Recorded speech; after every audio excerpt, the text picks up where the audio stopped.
worship you, Lord. We magnify your name, Lord. You are wonderful, Lord. You are glorious in our lives, oh God. We are wonderful, Jesus. You are wonderful, Jesus. You are wonderful, Jesus. You are wonderful, Jesus. We are wonderful, Lord. You reign, you reign, you reign, you reign. You reign, oh Lord. You reign, Jesus. You are wonderful. You are worthy. Indeed, God, you are wonderful. You are worthy, Lord. Receive worship and praise, oh God. We worship you, Jesus. We worship you, God. Just praise the Lord today. Just give him thanks. Worship his holy name today. Glorify his holy name. Lift his name above all names. You are wonderful. You are wonderful, Lord. You are wonderful, Jesus.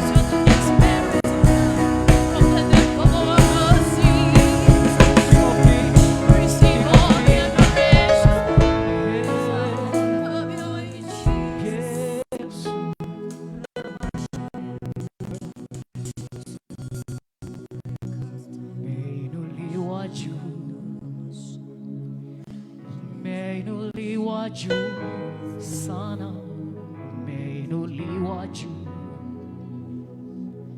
meinuliwa juu, meinuliwa juu,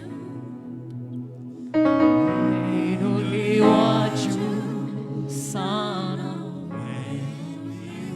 Just lift the name of the Lord above all names. Meinuliwa juu, wafalme Bwana, umeinuliwa juu. Wewe ni mfalme sana, umeinuliwa juu, umeinuliwa juu, umeinuliwa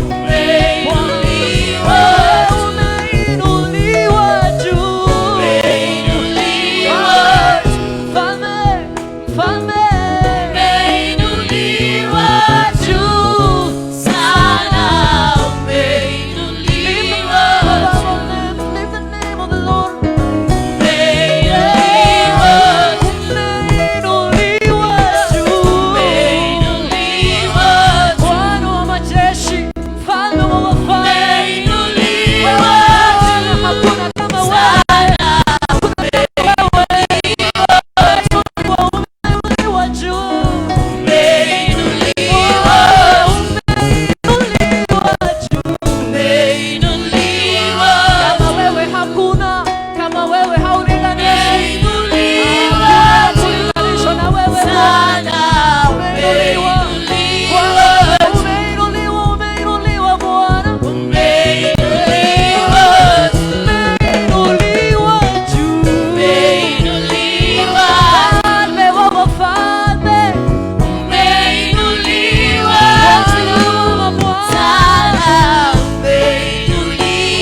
the name of the Lord above every other name. We bow before you, Lord, and glorify you, Jesus. Father, Lord, let us decrease as you rise up, oh Jesus. Let us decrease as you increase in our lives, Jesus. We honor you and adore you, oh Lord. Receive our sacrifice of worship today. We love you, Lord. We love you, Jesus. We praise you, Jesus.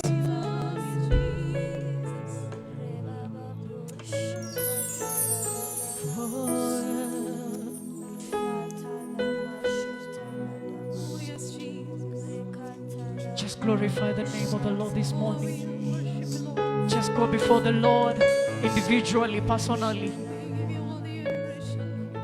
and glorify His holy name. We've seen His favor, we've seen His glory, we've seen His majesty in our lives today. You've seen the Lord in our lives.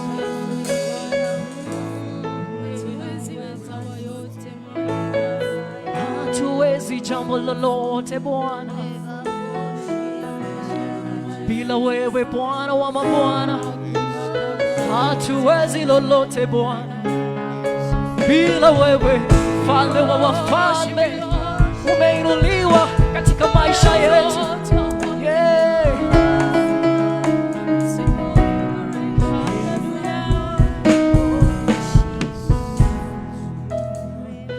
Mimi siwezi jambo lolote bila wewe, Yesu. Mimi siwezi neno lolote bila wewe, Yesu. Mimi siwezi jambo lolote bila wewe, Mfalme. Yesu wangu, mimi siwezi neno lolote bila wewe, Yesu. Mimi siwezi jambo lolote bila wewe, Yesu. Mimi siwezi neno lolote Bwana bila wewe, Yesu.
exalted. We honor you, Jesus, and magnify you.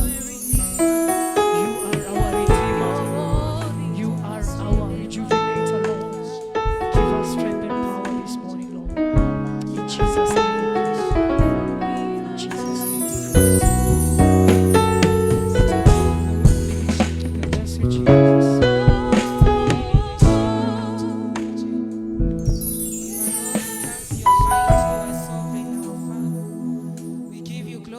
morning for who you are.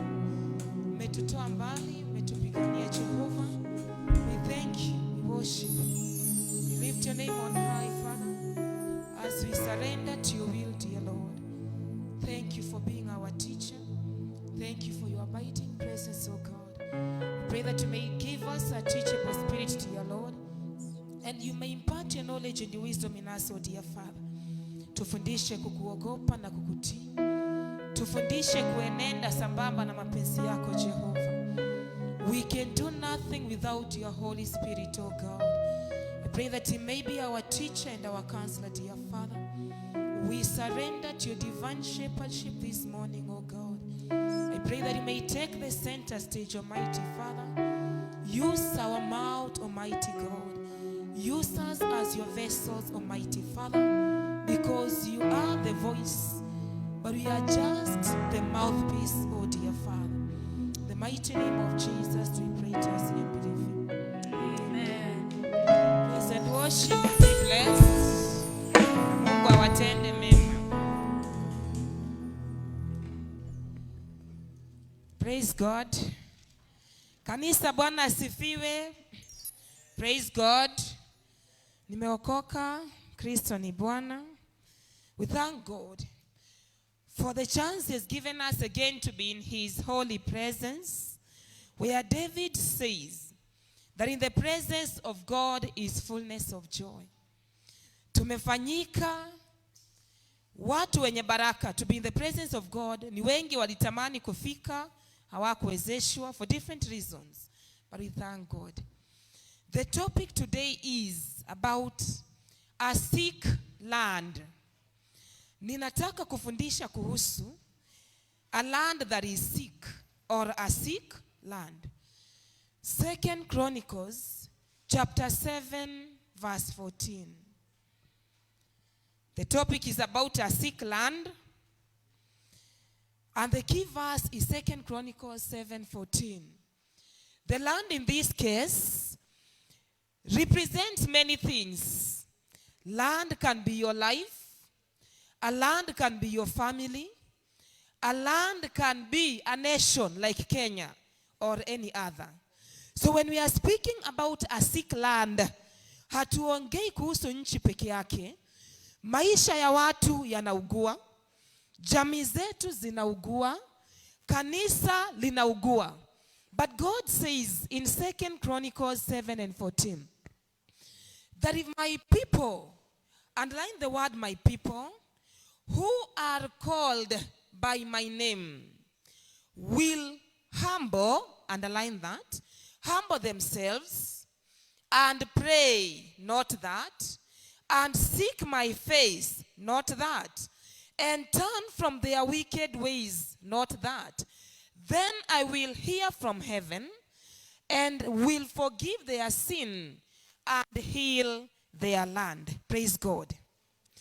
Ikiwa watu wangu walioitwa kwa jina langu watajinyenyekeza, wautafute uso wangu, waziache njia zao mbaya, nitawasikia kutoka mbinguni, nitawasamehe dhambi zao na nitaiponya nchi yao. Bwana asifiwe. Na nikasema land inasimamia vitu tofauti. Your life, your family, your nation, your church, among others. But I want to thank God because for God to say that I'm going to heal your land, it means there is a land somewhere that is sick. But God says, if my people, kumaanisha, haijalishi kanisa linaugua kiasi gani, haijalishi jamii zinaugua kiasi gani, kuna kikundi cha watu ama kuna mtu Mungu amejiekea, that although the nation can be sick that is full of sicknesses, na tumegonjeka kiasi ambacho tumejaa dhambi, tumejaa shida na mateso mengi, kuna watu Mungu bado anajiitia my people in the midst of a sick land. Praise God. Katikati ya jamii, katikati ya kanisa ambalo linaugua, Mungu bado kuna watu anajiitia my people. So God always has a people to count on. No matter how sick a church can be, No matter how sick a family can be, God has you and me that is counting upon. Praise God. Na hao watu nimewaita the remnants of God. That in the midst of a sick church, a sick nation, and a sick situation, there will be always a remnant that is God is counting upon. But it requires that this remnant, they know the power of self and individual rather than the power of group. That it is not about how many others are sick. That it is not about how many others are sinning. But if the people that are called by the name of God, if the individuals are going to know the power of being an individual or being yourself and come out of a congregation. That it's not about what someone else is doing, but it is all about me. Praise God. David says in Psalms 132, verse 4 to 5. Psalms 132, verse 4 to 5, Daudi anasema, I'm not going to give to my eyes sleep, neither am I going to give slumber to my eyes, underline, until I find a dwelling place for my Lord God of Jacob. Praise God.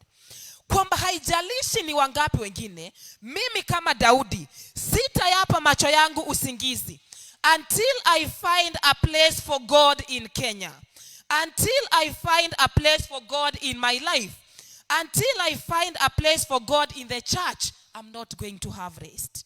Praise God. Somebody said, not every good idea is a God idea. Praise God. Not every good idea is a God idea.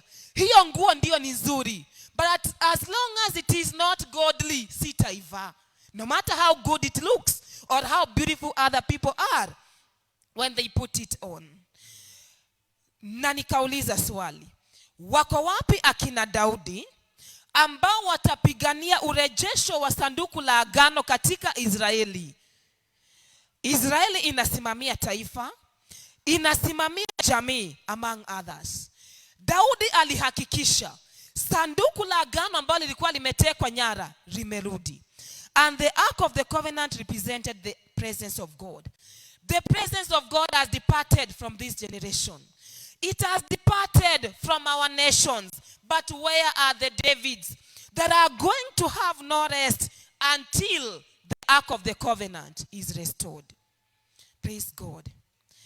We have sicknesses everywhere in form of tribalism, in form of corruption, disagreements, wrangles, all over, and many others. Without, the list is endless. Kuna a sick person in Luke chapter 5, verse 18 to 20. The crowd was so large with Jesus, and the sick person could not find way to where Jesus was. So the people that were carrying this man, they decided to make a hole through the roof and lowered this person to where Jesus was. Huyu mtu amekuja kwa jina la ugonjwa, but Jesus tells this person, haujapona, alimwambia, your sins are forgiven. That means, when there is sin in any land, it is a form of sickness. Praise God. And we see people sinning all over every time. But it is only because of the remnants that God is going to preserve, and God is going to heal, and He is going to overlook that which we have done that is sinful before Him. Praise God. In Genesis chapter 18, Abraham is negotiating with God that if God was to find up to 10 remnants, He would have spared Sodom. But God forbid, the number could not be found. Praise God. At the same time, God says in Ezekiel chapter 22 and verse 30, that if only I find one who can stand in the gap. Remember this one, we have called him or her a remnant. If I only find one remnant who can stand in the gap, then I'm not going to destroy the land. That means God is not just after the number of remnants. Even if he finds one in Kenya or one in a church, that number is enough for God to heal and to save. Praise God. That means do not compromise. Do not even dare to backslide. Just because you are the only one that is born again in your family. The only one that is born again at your workplace. Because it is through you that that place is going to heal. Praise God. In Luke chapter 10 verse 30 is a word about the parable of the Good Samaritan. And this man, the Bible says, the thieves robbed him on his way to Jericho and they wounded him. Remember John 10:10 says, the thief comes only to steal, to kill and to destroy. Nataka uone huyu mtu ambaye amejeruhiwa na anauguza majeraha, akiwa kanisa, akiwa taifa na jamii mahali. The devil has attacked any of these and he has left wounds in our lives. A Levite passes by, akatizama vidonda, and he passed by the far side of the road. A priest passed by, akatizama vidonda na maumivu, akapitia kando ya barabara, just like we normally do. Kenya is sick. Tumeona ikiugua, tumeangalia vidonda vya watu na vijana na wazee wakilia na wakiuguza majeraha. But we close our eyes and pretend not to have seen a suffering person somewhere. Tunapita kando ya barabara, tunaacha jamii zikiugua, tunaacha kanisa likiugua. But God is calling us this morning, like the Good Samaritan, that we get tired of walking on the far side of the road and stop and save the situation. Praise God. God is calling us to stop on the far side. Stop and save a family somewhere. And save a nation somewhere. Irregardless of who or whose you are saving. Praise God. It all starts with acknowledging that we are sick. Praise God. Because situations are sick somewhere. But we are too busy. Watu wakituangalia tuko sawa. But the fact is, we are sick. There is a part in that 2 Chronicles 7:14 that says, we should humble before God. Humbling before God will destroy our power and our will. It will help us to acknowledge that the answer of our sicknesses is with God alone. Praise God. By humility, we commit our sicknesses to God, the greatest physician. It is only God who can diagnose our sicknesses. But underline this. As long as we visit his hospital and follow his laid down precautions. Yes, we are sick. But only God can diagnose us. When we visit his hospital and follow the laid down precautions. Shida ni kwamba tunaugua ndio. Assuming unaugua COVID, God forbid na ilipona, but we know how worse that name could sound, leave alone the sickness itself. Unaugua COVID, unaugua HIV. Clinic umepanga line imeandikwa HIV patients ama COVID-19. But I fear, watu waniona nimepanga line ya COVID, nimepanga line ya HIV, nasema hapana, wacha niende nipewe dawa za malaria hata kama niko na COVID, ndio watu wasijue mimi ni mgonjwa, ni mmoja wa wagonjwa wa ukimwi ama wagonjwa wa COVID. The problem is, we are covering our wounds. The wounds in our families, the wounds in our nation. Unafunika kidonda na kitambaa, unaenda unalima shamba. Vumbi inaingia kwa kile kidonda, the situation becomes worse. So, tumesema you only heal when you visit a hospital. Shida ni kwamba we don't want to visit hospitals. Ndio watu wasijue kuna ugonjwa fulani tunauguza. Whether it is a nation, a church or a family or an individual. It starts with recognizing power to change situations no matter how Praise God. In 1 Samuel chapter 15 verse 17, Samueli aliuliza Sauli, when you were little in your own eyes, underline little in your own eyes, were you not anointed as the king of Israel? Saul was only anointed because at that time he felt he was too little and he was humbling before God. Magonjwa ya kanisa na magonjwa yetu yataanza at the point when we become too big to be used by God. Big before God for mercy. When we become too big to be corrected and too big for any other thing. Praise God. Seeking the face of God. Tumeambiwa pray. When we seek the face of God, it means more than just a brief whisper of words when we are in trouble. Most of us run to God when we are so much troubled and in distress. But when we are told to seek the face of God, it is more than the brief words we whisper before God when we are troubled. Through seeking God, the Bible says in Isaiah chapter 1 verse 18, that God is calling us to a place of dialogue. We are so much full and sick of many things. Lakini Mungu anasema katika Isaiah 1:18, come now and let us reason together, that although your sins may be as red as scarlet, I'll make them as white as snow. Praise God. The Bible begins by saying come, kumaanisha ugonjwa ulianza at the point where we drifted from God. Na ndiposa ini tusemezane ili nikawaponye. Any drifting away from God, unaenda kutafuta ugonjwa na kule mbali. Through seeking God, so nimesema is calling us to a place of dialogue. Tukaambiwa in 2 Chronicles 7:14, that turn from your wickedness. By turning from wickedness, we repent our sins, underline, with no intention of ever repeating them again. There is a song that somebody sang, akasema, that when I remember that Christ died for me, I'll never go back to sin. That is what we mean by turning from wickedness.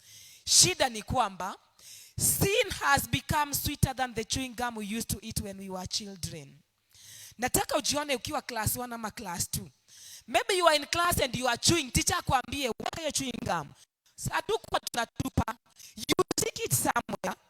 Teacher akiondoka, and rather than sticking it somewhere, you could remove it from your mouth, play with it, roll it into different shapes. Now inachafuka na unairudisha kwa mdomo. Sin has become sweeter than chewing. Tulikuwa watoto, tunaikula, tunaitafuna, tunaichafua, tunakula tena. That is what sin has become. Nimesema it is sweeter than that chewing gum we used to eat. But some communities in Kenya or elsewhere, we have the courage of going back to worship our ancestral gods, because we only kept them aside like that chewing gum for future use and for future reference. Hatukuziacha tukiwa tumemaanisha. People are living as if there is no hell. But this morning tumekuja kukumbushana kwamba just like heaven is real, even hell is real. Praise God. Praise God. We call it modernity. People are sinning in the name of new sasa. Ati ni njia ya siku hizi ya kuvaa, ni njia ya siku hizi ya nyimbo ya kuimba. The point is, generations may change, but the word of God does not change. Generations may change, but the principles of God have not changed. Praise God. People fear to be seen sinning. Tunaogopa kuonwa tukitenda dhambi kuliko jinsi ambavyo tunaogopa dhambi zenyewe. Ati somebody, maybe a married man, can go and do immorality in Nairobi sababu bibi yangu ako Thika, ataniona nikiwa Thika. Nairobi watu hawanijui. I've come to remind you that Mungu alitangulia Nairobi before ufike huko. And the Spirit of God was there and will always be there seeing you. Praise God.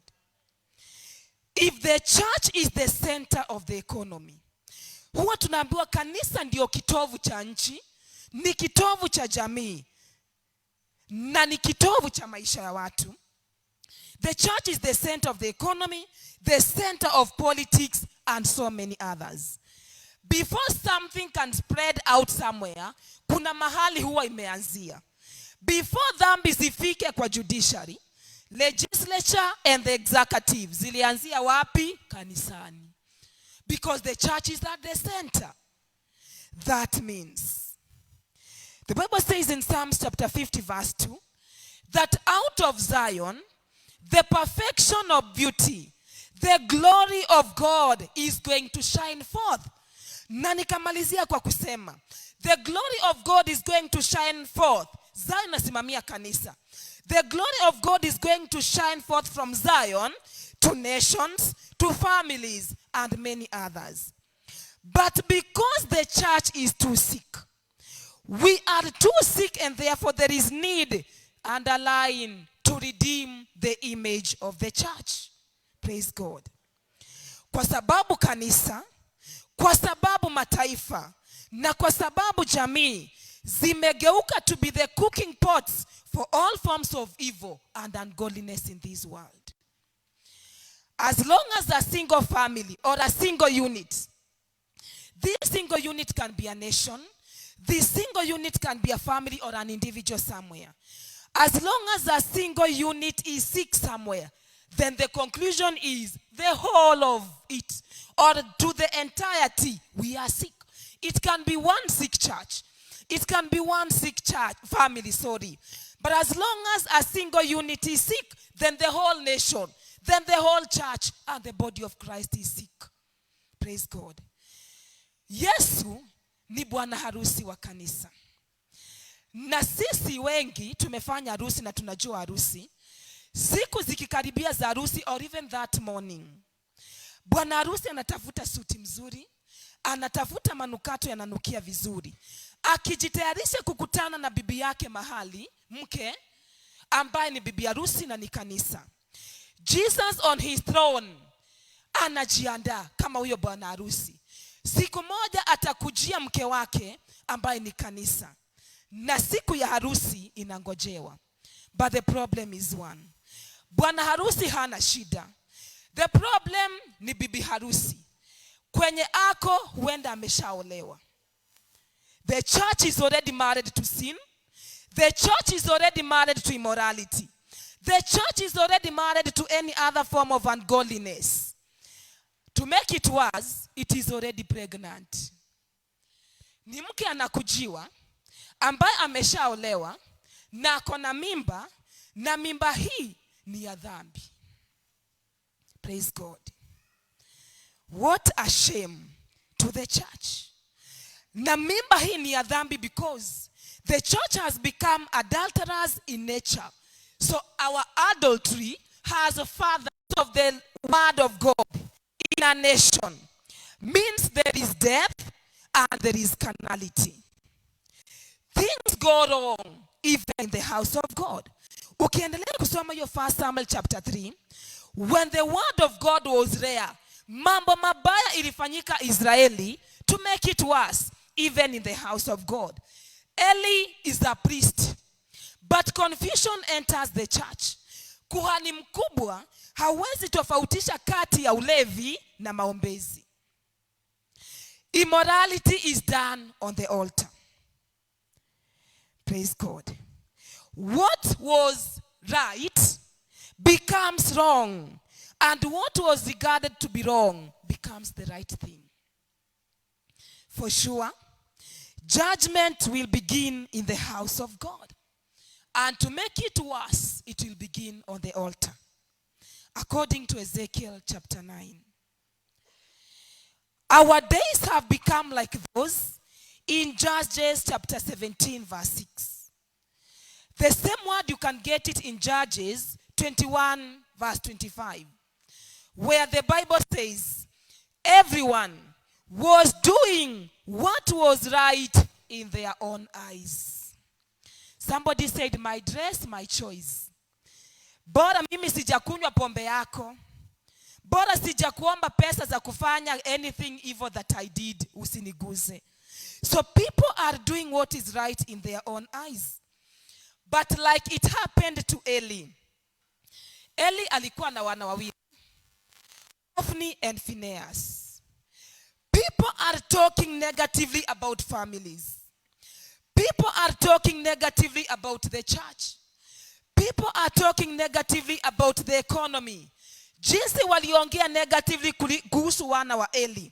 But it no longer touches us.